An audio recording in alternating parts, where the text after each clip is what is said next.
So how do you Thank see you. the challenge before since March? I mean, we have the lockdown in March, and of course, everybody had to contend with new realities. And I was wondering, what do you think we're doing right, or what do you think we're doing wrong that we can correct and help us cope? Well, talking about it as first of all, as a medical challenge, it's something that I don't think any one of us has ever experienced before to this kind of degree.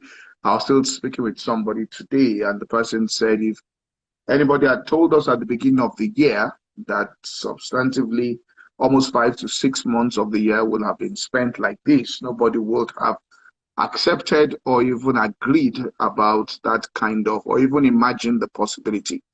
So there is nothing within our bank of experience that we can use to navigate a season like this. So it's quite unusual. However, people are, people have different coping mechanisms. I think some people are in complete denial as to the whether or not this COVID-19 is actually real. All right. That it might just be something that was manufactured by some people somewhere. And some people don't agree to the reality of it. I was still speaking to somebody today, and there are some people that even don't think that the disease, as it were, is real.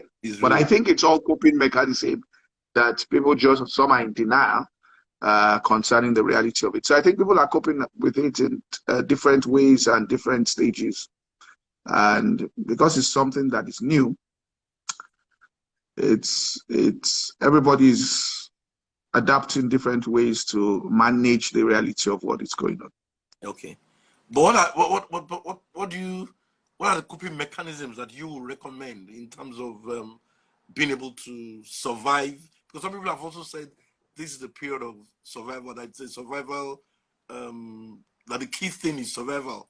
That people should not, especially those who run businesses, those who run other things, that we should just think of coping with this period and looking towards maybe next year, if we want to put it that way.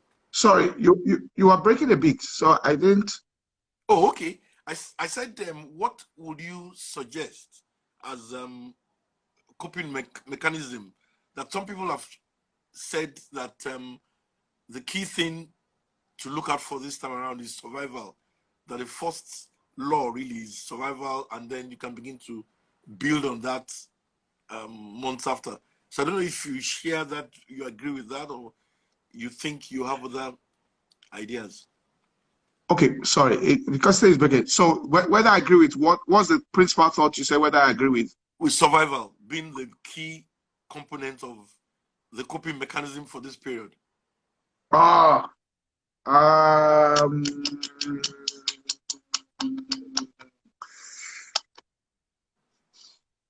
look, let me put it this way. People have different,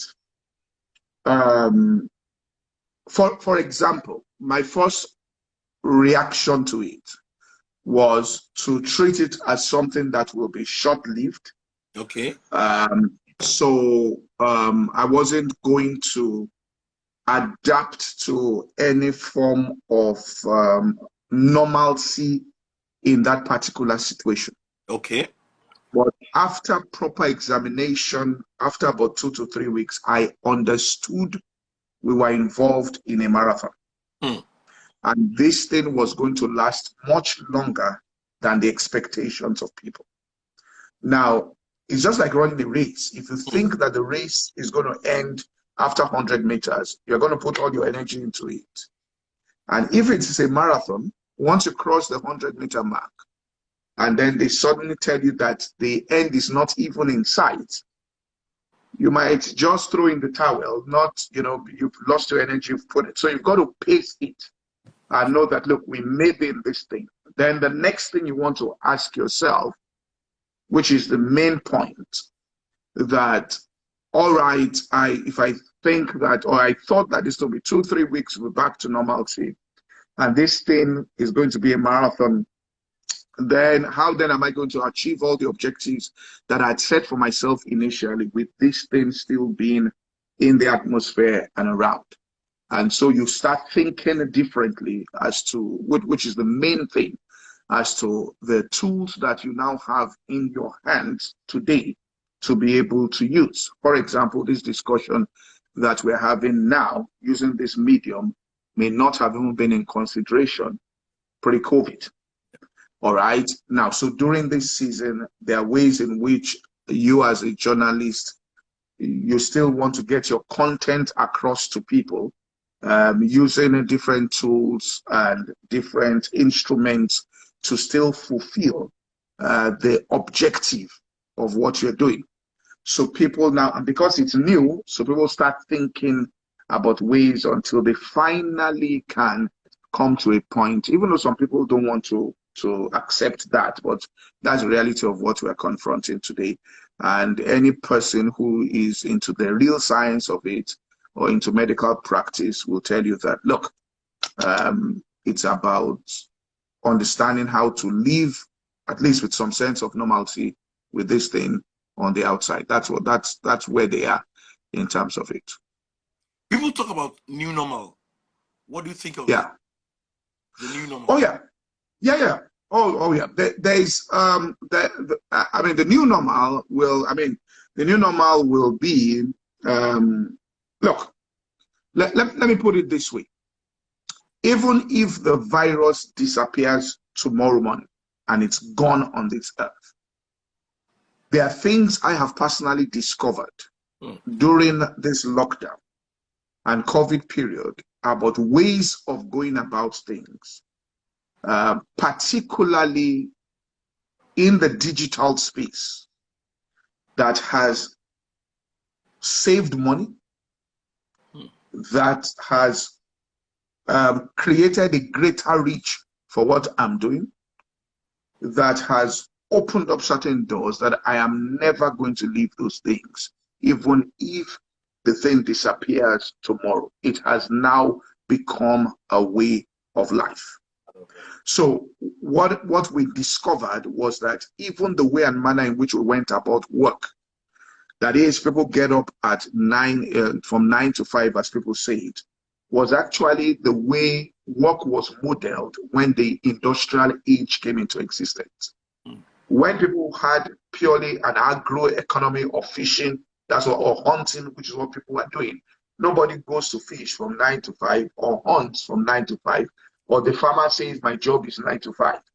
It was seasonal, it was time sensitive, and they did that.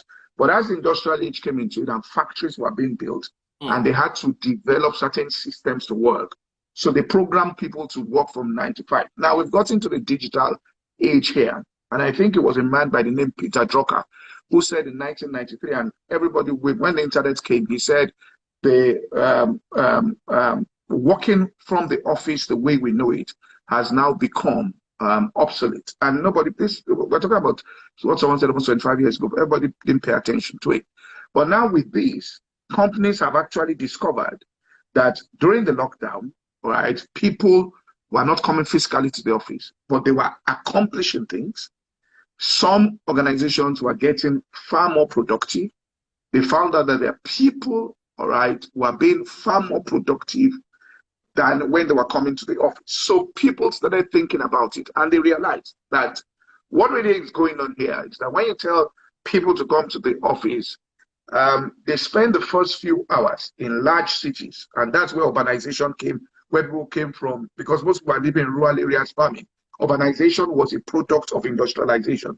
So people now came into densely populated places, which was created by the nature of work. And then what happens is commuting to work, you spend the first 2 hours on the road, burning up mental energy, being stressed out. And the most productive time, your brain, its most productive time is early hours of the morning. You've burnt all of that, all right, at least a substantial part of that, commuting to work, getting irritated by traffic. By the time you get to work, you're already somewhat emotionally drained to some level. The level of, I mean, someone like Jeff Bezos, who is the richest man in the world, says he doesn't make any major decisions after 10 a.m. because Mm. the best time to think is between 5 a.m. and 10 a.m. After 10 a.m., he doesn't make any decisions again. He defers it to the next day. Now, people that are coming to work are probably getting settled like 9 a.m., haven't gone through the stress. Then they are going back again in the evening, commuting again, going through emotional stress that could be affecting their families. So they found out, it just so happened that people realized that, wait a minute, people are getting more productive. I mean, as it is now, I mean, I run a church, we can actually run all administrative work without coming to the office at all. We actually can do it. All right. The only reason why I've now stipulated 3-day work week, which will be permanent. All right. It's going to be permanent now. Mondays, Wednesdays, and Fridays. Really is for the people to socialize. Because I think that people can't just sit down with their computers at home. They must come together and socialize. There's something about socializing in the workplace that creates health, that generates. So really and truly, the hours they come, which is now maybe 10 a.m. to 2 p.m., is largely about socializing, not really just exchange of ideas, thoughts, and all of that, but a lot of work that they are doing, people are able to do it from their home based on that part. So when we talk about the new normal now, we have discovered certain things, not because COVID-19 forced us to even behave differently. Even if you take it away today, we have actually discovered certain things about work. We have discovered certain things about people. We've discovered certain things about their lifestyles that we are not going to leave, even if the virus disappears tomorrow. Talking about the church, what would be your advice to the church in terms of how to cope with this period? Of course, you have come up with your own model, as it were. Yeah. Yes. Um,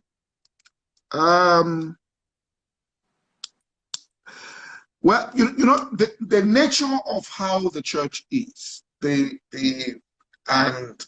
the worldview that we have, the word cope will not be acceptable to most of the people in church. They believe that, look, you have to dominate your environment. So I will not use the word cope, all right, to describe what should happen, because some people will find it that you're being. But what I would say is, in terms of what the church should actually look deeply within the possibilities and the opportunities that this season has brought to us.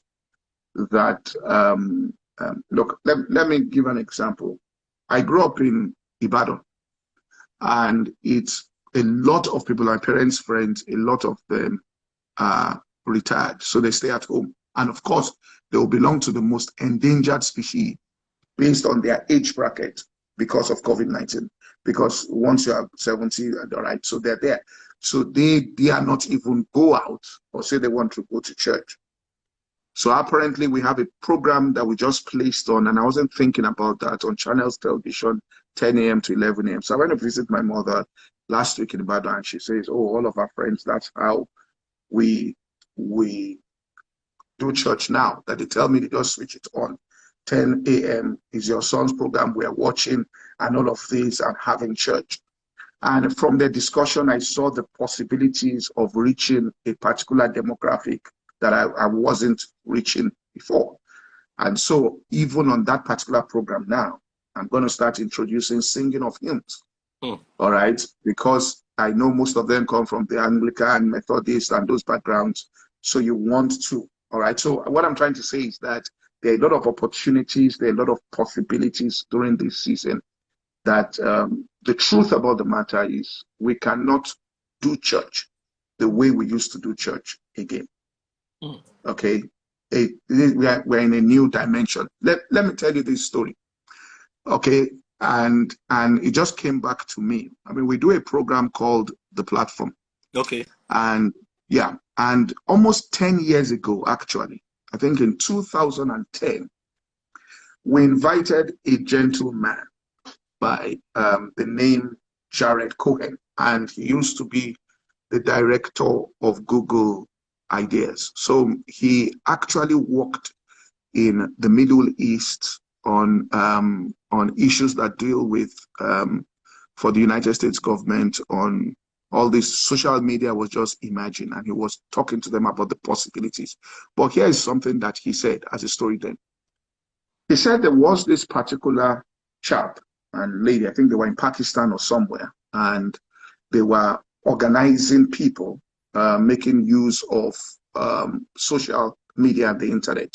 So, of course, they had names on their handle, which wasn't their real names, because to a large extent, they were operating undercover in organizing those people. Now, so what happened was two of them with different names became very good friends. And they just used to talk and share ideas among themselves. Later on, they realized that one was male, one was female. As they built more trust, and they began to talk every single day.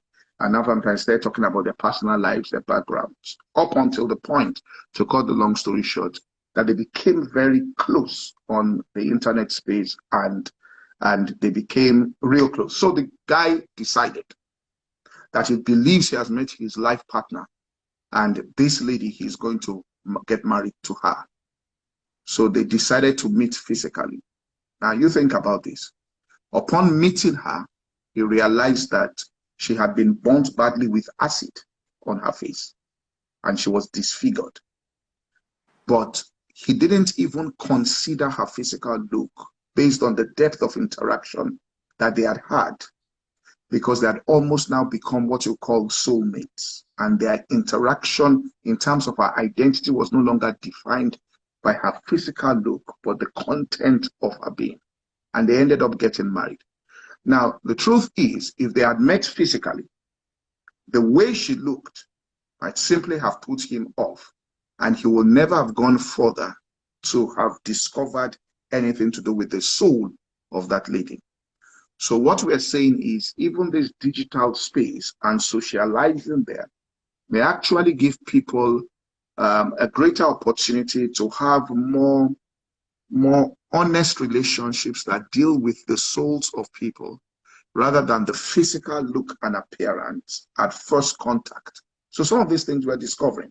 So even some of our, what we call like cell system, we are finding out that if we told them to only interact on the digital space for an experiment, people will not agree. Like, can I just, we have to meet together, we can't survive without that. But because of the lockdown, they had to interact in that digital space, created digital communities. And we've discovered certain things about the bonds that have been formed, such that we are not giving up on the physical interaction. The physical interaction will still be there, but we've seen the value of this digital space. So we are creating now hybrid communities. And even when it comes to churches, hybrid churches. Even when it comes to businesses, hybrid businesses, where you have the physical store, but you also have the digital store. And these are the people that are really getting, which means that a lot of shopping is done online. I mean, people are beginning to realize that restaurants don't mean, again, you have to walk in through the door and sit down and eat. That you can interact with us in the digital space.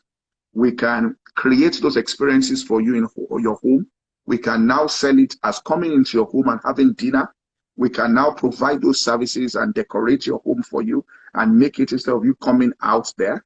It lessens costs on us because we don't have to have as many waiters. We don't have to have so all of that. We can open another line of business that has to do with transportation, supply chains there. We can now leverage on that to actually act again, all right, to do other businesses in terms of distribution through the chains that we have. So people are beginning to discover, I mean, for Kodak to be turning into a pharmaceutical firm, Kodak, that if we say Kodak, everybody's talking about, now, if anybody says Kodak, you don't think about drugs, but they're transforming into that.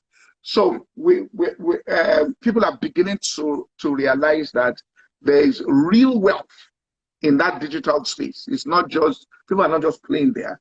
There are concepts, there are ideas, there's real wealth that can be made in that place that we can use to translate.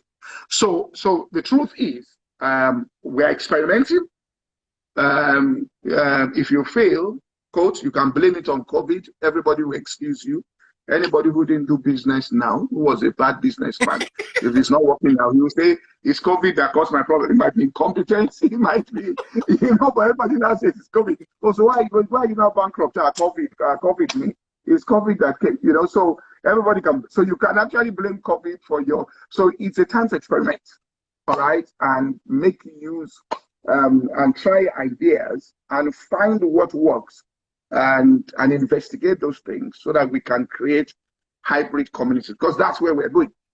All right. I mean, the best selling shopping centers now are digital. They're not physical. 15 years ago, you couldn't conceive that. The shops on high streets in England, in America, some have been in existence for 200 years that are folding up.